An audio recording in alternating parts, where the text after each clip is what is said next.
गई थी, जिसके माध्यम से जो भी आपका जमाबंदी है ना, उसमें सुधार किया जाने के लिए आवेदन लिया गया। जो भी नामांतरण है उसको करने के लिए यहाँ पे आवेदन लिया गया। लेकिन अभी जो है विभाग के द्वारा भूमि मापी अभियान यहाँ पे शुरू किया गया है, जिसके माध्यम से जो भी विवादित जमीन है या फिर अविवाहित जमीन है ना, उन सभी का मापी कराई जाएगी। ठीक है, और मापी के आधार पे उनका जो डॉक्यूमेंट है वो पूरी तरह से ऑनलाइन भी अपडेट हो जाएगा और किसी प्रकार की कोई समस्या नहीं होने वाली है। और ये जो है पूरी तरह से एक निर्धारित समय है ना, उसके अंतर्गत ही की जाएगी।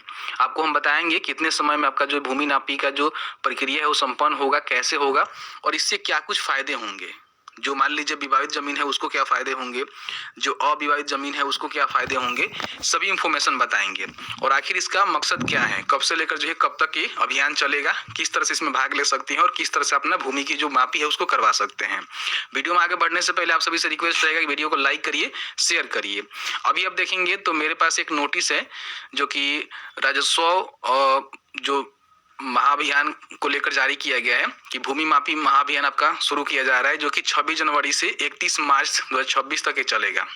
यानी कि 26 जनवरी से शुरू होगा, 31 मार्च तक ये चलेगा। इसमें क्या होगा कि जो भी भूमि की मापी है ना, उसकी आप करा सकते हैं अगर आपको करवाना है। क्योंकि देखिए अभी भी ऑनलाइन प्रक्रिया है, लेकिन ये जो है बहुत लेंथी प्रोसेस हो जाता है। कई बार अप्लाई करते हैं, पता भी नहीं चल पाता है कि आपका स्टेटस क्या है, क्या हुआ क्या नहीं हुआ, मापी नहीं हो पाती है। लेकिन अभियान के तहत करवाएंगे, जल्दी आपका मापी होगा, कोई प्रॉब्लम आपको देखने को नहीं मिलेगा। ठीक है, अब इसमें देखिए बताया गया है कि प्रक्रिया को अधिक सरल बनाया जा रहा है, पारदर्शी बनाया जा रहा है, समयबद्ध के अंतर्गत काम करेगा और नागरिक अनुकूल बनाने का निर्णय लिया गया है, जिसके माध्यम से बड़ी आसानी से आपका जो भूमि का नापी है वो आप करवा सकते हैं, इसकी पूरी जानकारी ले सकते हैं। ठीक है, अब इसको लेकर देखेंगे तो मेरे पास एक पेपर का कटिंग है जिसमें सभी जानकारी बताई गई है कि 7 से लेकर 11 दिनों में आपकी जो पैमाइश है यानी कि जमीन की जो मापी है सरकारी अमीन के द्वारा की जाएगी। ठीक है, अब इसमें देखिए क्या कुछ बातें बोले गए हैं, सबसे पहले वो समझिए, फिर बताएंगे कि आपको फायदे क्या होंगे। ठीक है, देखिए बताया गया है कि राज्य में जमीन की मापी यानी कि पैमाइश को लेकर होने वाली परेशानियां और भागदौड़ से अब लोगों को मुक्ति मिलेगी। हालांकि सही में आप देखेंगे तो इसको लेकर जो है काफी यहाँ पे समस्या है, अंचल में जल्दी ये काम नहीं होता है। राजस्व एवं भूमि सुधार विभाग ने ईज ऑफ लिविंग के तहत मापी की प्रक्रिया को पूरी ऑनलाइन और पारदर्शी बनाएगा।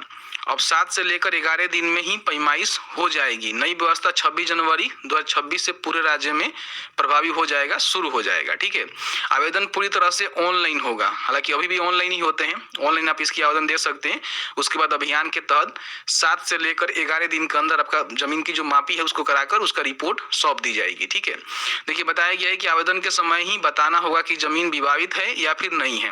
अगर आपका जमीन मान लीजिए विवादित है, किसी प्रकार की उस पर झगड़ा है, तो आप पहले ही बता सकते हैं कि मेरा जमीन जो है लफड़ा वाला है, नहीं है तो आप उसको नहीं कर सकते हैं। ठीक है, अगर विवादित होता है तो उस पे बताया गया है कि अंचल अधिकारी सीओ विवाद की स्थिति स्पष्ट करेंगे और जमीन बंटवारे के दौरान हिस्सेदारी, पुश्तैनी विवाद, नापी, ठीक है, में कमी, रसीद को लेकर उलझे मामले सहित अन्य विवाद में फंसे जमीन की 11 दिनों में मापी की जाएगी। यदि जमीन विवाद रहित रहा और सभी पक्ष संतुष्ट रहे तो जमीन पैमाइश मापी की कार्रवाई 7 दिनों में ही हो जाएगी।